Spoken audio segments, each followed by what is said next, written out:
நீதிமன்ற bar council தலைவர் மோகன்தாஸ் மற்றும் அவரது மகன் தீபன் காவலர்களை தாக்கி ஆபாச வார்த்தையில் வசைபாடி வன்முறையில் ஈடுபட்ட சம்பவம் பெரும் பரபரப்பை ஏற்படுத்தியுள்ளது. தொடர்ந்து நடந்தது என்ன பார்க்கலாம்.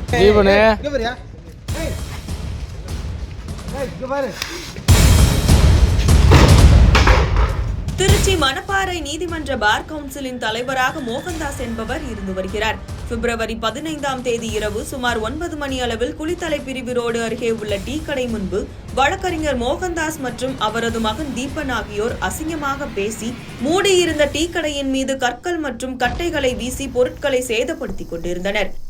தகவல் அறிந்து சென்ற காவல் உதவி ஆய்வாளர் தினேஷ் என்பவரின் இருசக்கர வாகனத்தின் மீது கற்களை வீசியும் காவலர் வினோத்குமார் என்பவரின் தலைக்கவசத்தை உடைத்தும் இதனை தடுக்க சென்ற தலைமை காவலர் பாஸ்கர் என்பவரின் பின்தலையில் கையால் தீபன் அடித்துள்ளார்.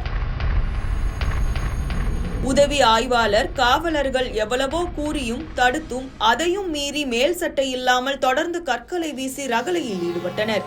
ஒரு கட்டத்தில் காவலர்களை தாக்கி வன்முறையில் ஈடுபடவே அவரை காவலர்கள் லத்தியால் அடிக்க வேண்டிய சூழ்நிலை ஏற்பட்டது.